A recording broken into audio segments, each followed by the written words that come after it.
A few weeks after, a gentleman said to me, will you come and blow up 3 beech trees for me on Saturday morning? Not an unusual request. I thought, Saturday morning? I've been at it all bloody week. I thought, no, I better get up there. And he lived at the Wall Farm on the Tarpley side of Olton Park. And when I got there, he said, I hope you don't mind coming on Saturday morning, Mr. Bates. He said, but my friend's over for the weekend, and he's never seen anything blown up. Well, it gets you here, you know. Oh, poor old sod. So he got me prattling about on a Saturday morning. I said, well, there's no charge for entertainment, chaps. Where are they? And we walked into Olton Park, left me lummoxing £50 weighted jelly night. He'd got the bloody shovel and the bag of detonators and fuse.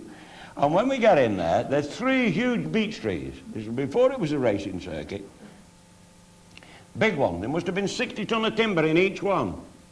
And the rabbits at that time hadn't had myxomatosis, and they'd riddled them with rabbit holes because it's sandy ground there.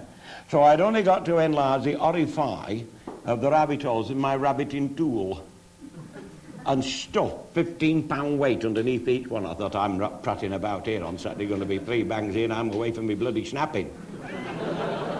And I was giving them my professional patter. How do you want them, chaps? All at once or one at a time? And his friend said, one at a time, it'll last long, he little devil. He bloody would, wouldn't he?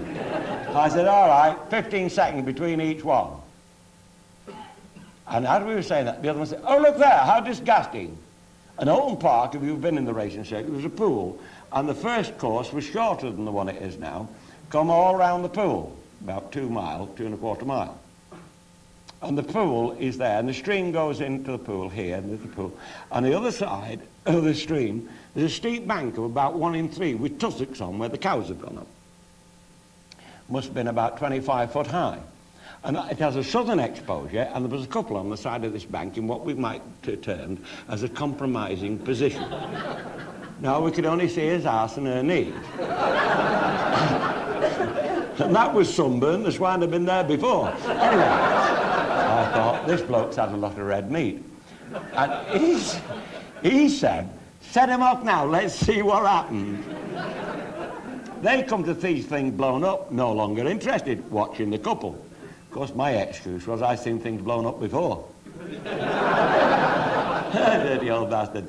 Anyway, let the 3 fuses run off, got behind the big oak tree. Whoom! 60 ton of timber leaps out of the ground. You know, it's a fair bloody thrutch in the ground. And there's a hell of a crash when it lands again. Now, you should have seen this bloke come off.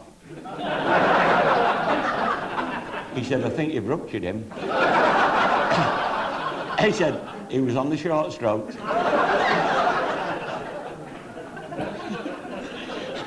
And he's going up this bloody bank.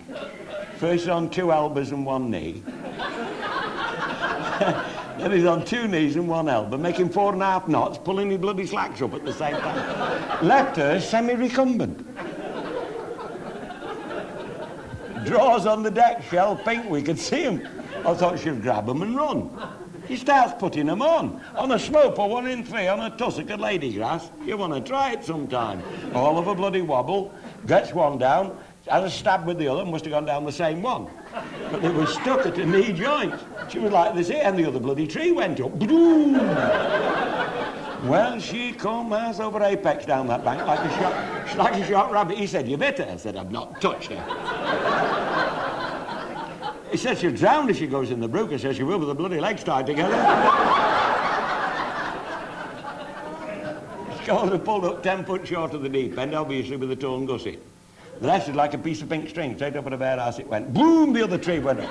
By God, she could run then like a young gazelle. And disappeared over the brow of the hill. I looked round, and his mate's rolling over on the ground, one of these blokes that laughs inwardly. Doesn't like to give vent to his feelings. Tears running down his face, but he wasn't making any bloody noise. It was like that, he got ingrowing hair. And he's slapping his face saying, come, old chap, have a nice lolly, think of something else, try and get his mind off it. I thought, I'm not giving him the kiss of life. Not bloody likely. I always remember that when I was on point duty in Sandbach. Once, when they had the old police trousers with the fly buttons, I'd been round the back, undone 3 buttons when 2 would have done. And I'd done them up properly. And I must have been thinking about something. And the little old lady in Sandbach, she was 7/8 blind, she said, "Is that you, Constable?" I said, "It is, love." "Will you see me across the road?" I said, "Get out my thumb." Oh, bloody hell. I had to walk across the road. When I got the other side, is it terrible for us reflected? Here's me, 7/8 blind, you've got no nail on your thumb.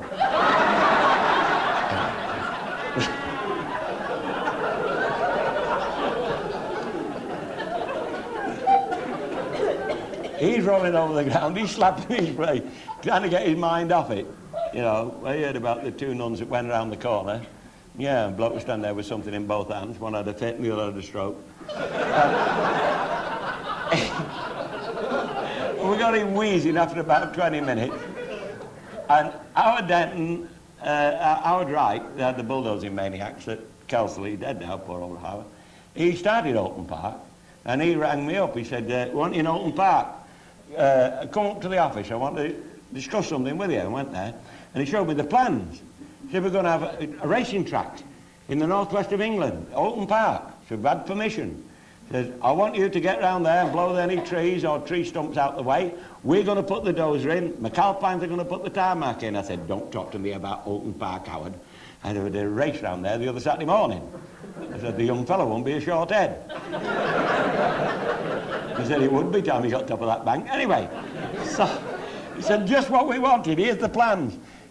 Lodge corner there, Druidge corner there, Old Hall corner there, or whatever." He said, "That's that bit. We didn't know what. Knicker brook."